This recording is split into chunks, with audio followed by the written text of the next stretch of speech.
Buen estás? día, gracias por la invitación. ¿Qué lectura haces de este primer tema de la carta del Papa, de Milei al Papa? Me parece un gesto político importante. Me parece que, como cuestión de fondo, creo que el Papa debería venir a la Argentina. Y está claro que si quiere venir, va a venir. Y si no viene, es porque no quiere. No digo que la carta vaya en esa línea, sino va en la línea de... Está invitado para venir cuando quiera y sería bueno que venga. A mí me parece importante que, tomando lo que decías, haya dado ese giro desde decir que era el maligno en la tierra a tener este gesto que me parece un gesto de apertura al diálogo y de reconocimiento de la figura política y humana que significa un papa. Sí, pragmatismo que viene mostrando Milei, y uno lo podría decir pragmatismo, ¿no? De cambiar todo aquello que decía en campaña o cuando estaba en los medios y era quizás controvertido, a sentarse en el sillón presidencial y tener que darse cuenta que no todo es un estudio de televisión, ¿no? Sí, por supuesto. Que además podemos calificarlo como de pragmatismo o como de sabiduría, que le dice en la carta que tomó nota. El Papa le había aconsejado coraje, sabiduría, y no me acuerdo cuál era el otro. Sí. Él dijo que en coraje andaba bien y que sabiduría lo iba a trabajar. Me parece un gesto de sabiduría. Sí. Valoro sus sabios consejos y sus deseos de coraje y sabiduría para mi persona, le dijo. Así es. En la conversación Así que telefónica. dijo, Milei había dicho, lo estoy trabajando el tema sabiduría. Así que quizás lo está trabajando y lo está poniendo en acto. Sí, Sería digamos que bueno. pragmatismo y sabiduría van de la mano. Por también, supuesto. Es necesario ser pragmático. Los sabios son pragmáticos también, ¿no? Por supuesto. Esto se da en el contexto también del debate de la ley ómnibus que está muy picante en el Congreso en estos últimos días. Hoy tercera jornada. ¿Cuál es tu visión? ¿Cómo estás viendo el avance de esa discusión? Y yo lo veo bien, me parece que es lo lógico, lo que corresponde, que haya debate. Siempre, bueno, recordemos que somos latinos y somos pasionales. Entonces, algún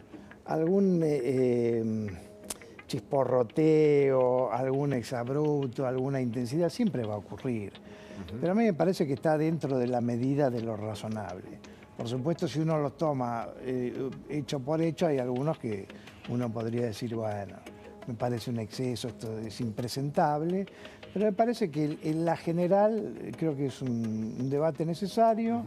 Me parece que la lógica va en un buen sentido, en el sentido de ahí el oficialismo también se está mostrando con la suficiente, no sé si sabiduría, pero por lo menos flexibilidad para aceptar que hay algunas cosas o que no van o que se pueden mejorar y me parece que la oposición está cumpliendo ese rol. Yo soy de los que piensan que esto va a salir quizás mejorado, no sé si va a salir todo lo que pretendía que saliera el presidente, pero sí lo mínimo necesario y esencial respecto a lo que él necesita para avanzar en su proyecto y en la gobernabilidad. Decías chisporroteos y estuvimos repasando ya algunos de esos chisporroteos, por ejemplo el de Cafiero con Experta hace un rato. Las peores situaciones, Ceci, se dan cuando es opositores contra funcionarios, pero funcionarios que fueron parte del gobierno de esos opositores, ¿no? Así es, Gaby, es un escenario bastante particular, Sí. pero sucedió ayer, sucedió cuando la que estaba exponiendo era Yanina Martínez, funcionaria hoy del Ministerio del Interior, del ámbito de turismo, pero quien la interpela es Florencia Cariñano, la exdirectora de Migraciones de la gestión de Alberto Fernández. ¿Qué particularidad tiene Yanina Martínez, esta funcionaria hoy del Ministerio del Interior? Que fue funcionaria de Alberto Fernández. Ella estuvo en turismo, en el Ministerio de Turismo y Deporte, que estaba en cabeza de Matías Lamens, pero, sin embargo, Yanina Martínez continuó. ¿Querés ver lo que pasó? A ver, ¿Y te cuento el resto? Dale. Presidente, disculpe, hay un cronograma que disculpe, estamos siguiendo. Un minuto nomás, no hice uso de la Recién palabra en toda... a dos diputados de su bancada le di la palabra y se armó un revuelo bárbaro.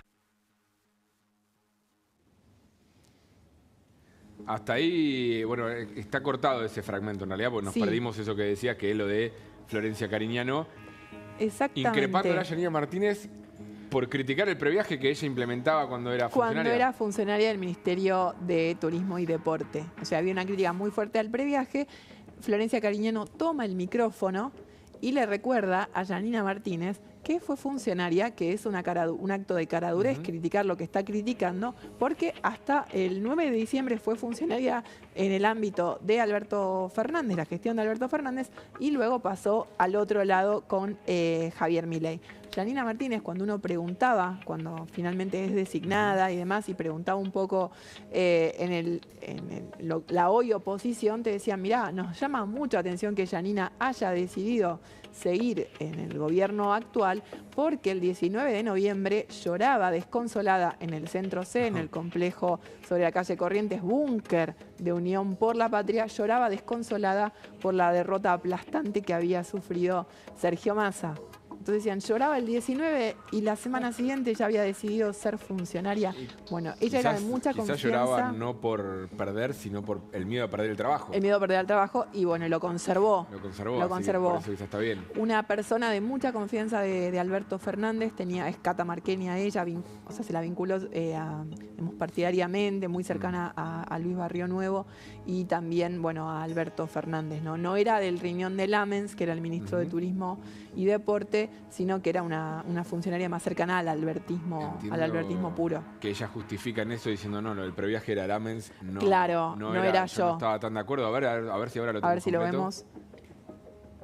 El programa de previaje en términos económicos fue la peor decisión del gobierno que nos antecedió porque benefició solamente a 1.500 prestadores de agencias turísticas, pero el sector es mucho más grande que eso. España necesitamos que este Congreso apruebe la ley base. Gracias, diputada Santillán. La funcionaria que está ahí era la que aplicó el previaje, se ve que tan mal no le parecía, no sé qué nos puede contar. Sí, puedo comentarles. No apliqué el previaje. Perdón. No aplicaste el previaje. No. Yo le voy a decir algo.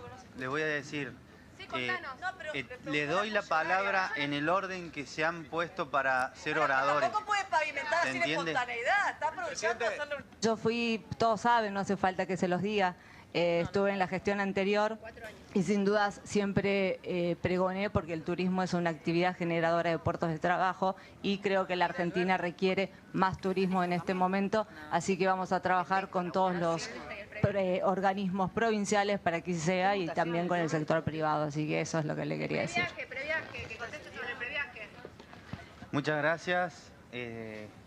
Ahí de verde la vemos a Cariñano interpelando a Yanina Martínez, recordándole el previaje y su pasado albertista. Entiendo la bronca. Absolutamente. Del kirchnerismo, sobre todo, más duro, diciendo. Están muy enojados. Están criticando el previaje, porque la primera que habla la de negro es una diputada de Milei, de la Claro, Libertad Avanza, exactamente. criticando el previaje como una de las peores políticas. Y estaba la que defendiendo una de las que implementaba el previaje y claro, los exfuncionarios del kirchnerismo, de la cámpora, Cariñano es cámpora pura. Cámpora pura, sí. Entiendo el enojo de decir, pero si era compañera hasta nuestra. Ese día, exacto. Es que es lo que te decían, el 19 de noviembre lloraba con nosotros en el Centro C y ahora se quedó en el gobierno y defiende y ataca la política que se implementaba desde su cartera, sin estar en desacuerdo que se hubiera ido. Federico, bueno, esto es no parte sucedió. de los chisporroteos que decíamos, ¿no? Sí, me hizo acordar una frase de Ernesto Sábato que dice, la guerra puede ser cruel y absurda, pero el pelotón al que uno pertenece es sublime. Bueno, no aplica. No aplica, claramente. Se cambió el pelotón. Y sí.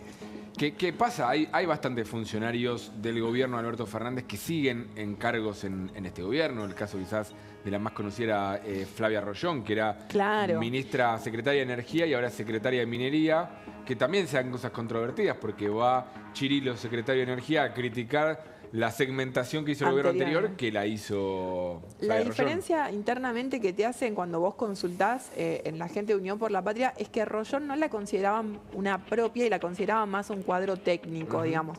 En el caso de Martínez, que dicen, estaba hace 4 años, estuvo, digamos, con toda la política del previaje, que el oficialismo consideraba que fue su política más importante, si se quiere, más sostenida durante los últimos años.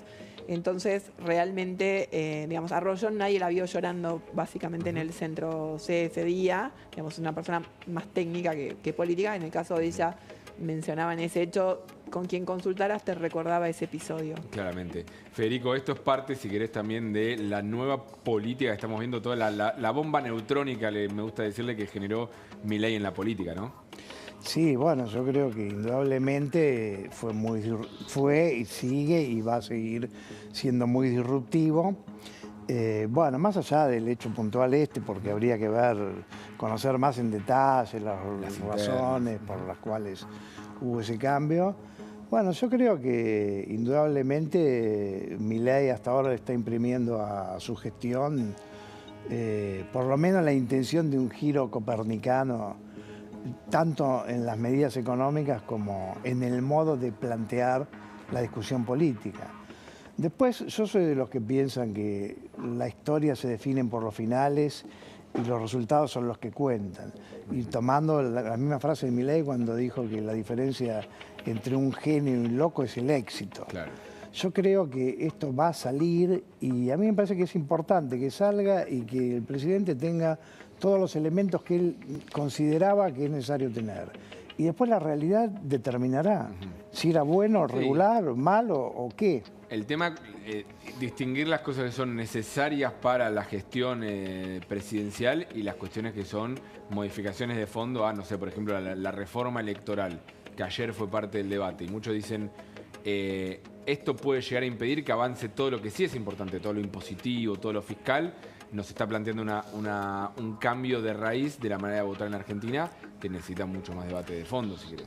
Y yo creo que ahí la oposición, de hecho, está tomando una postura parecida a la de Milei en el sentido de esto afuera, claro. Esto afuera. Y a mí me parece que está bien, que tiene que dar lo que es claramente esencial.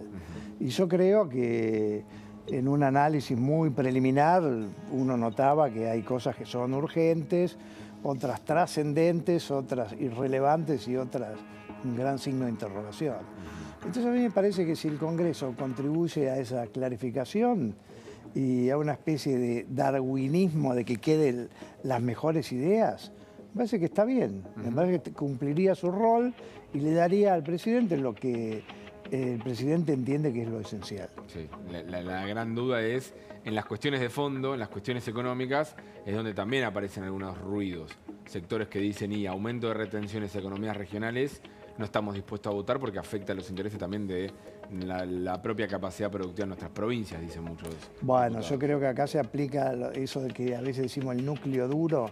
Bueno, acá es el núcleo duro de aquellas medidas que van a tener una discusión importante y quizás no se ponen de acuerdo. Me parece que hay algunas que fueron fáciles de resolver, como lo del artículo de Patricia Bullrich respecto a las condiciones para que haya reuniones de protesta de las 3 personas. Me parece que eso era, por lo menos sonaba raro o quizás un poco desmedido, y me parece que Patricia Bullrich estuvo muy clara, estuvo muy flexible. Bueno, esto si no se entiende no va y listo. Ahora, Federico, ¿no era preferible eso, evaluarlo antes? Porque digo, sonaba raro ya desde el vamos, ese punto. ¿No era preferible evaluar si eso efectivamente era necesario y era factible de pasar o no, y evitarse decir, bueno, una marcha atrás o tenemos que sacar, o puede ser una estrategia? Bueno, yo creo que hubiese sido mejor que llegara un poco más, lo que llegara fuera un poco menos objetable en primera instancia. Ahora, si es una estrategia o no, yo creo que no. Yo creo que más que una estrategia es un estilo de personalidad del presidente. Yo creo que hay siempre una relación estrecha entre la ideología y la personalidad. A veces la ideología es una extensión de la personalidad. Y yo creo que el presidente Javier Milei se piensa a sí mismo como alguien que tiene una misión. A veces decimos mesiánico, esa palabra tiene connotaciones que yo preferiría evitar. Se cree que tiene una misión importante que hacer, y hay que hacerla a su manera. Como en la canción, lo voy a hacer a mi manera. Y quizás su manera es un poco intempestiva y quizás no tiene mucho o no ha tenido mucho en cuenta al otro, porque hay un fondo en donde el otro, que en este caso es el Congreso, es a priori descalificado, porque es coimero, porque es idiota útil al servicio de, porque básicamente lo inspira una maniobra dilatoria de los hechos. De Milei, que yo creo que ahí tiene que trabajarlo en términos de, estoy trabajando la sabiduría, yo creo que eso también hacia la sabiduría. Me parece que hubiese sido más pragmático y sabio hacer por lo menos alguna depuración de cosas que son obvias. Todo, Federico, en un contexto de crisis económica, que te quiero preguntar ahora sobre cómo va a impactar también la crisis económica en la imagen, en el poder de Javier Milei, pero antes tenemos que ir al móvil de La Nación Más porque vamos a hablar un poco de precios. Está Tomás Díaz Cueto. Tomás, ¿dónde estás? Contanos.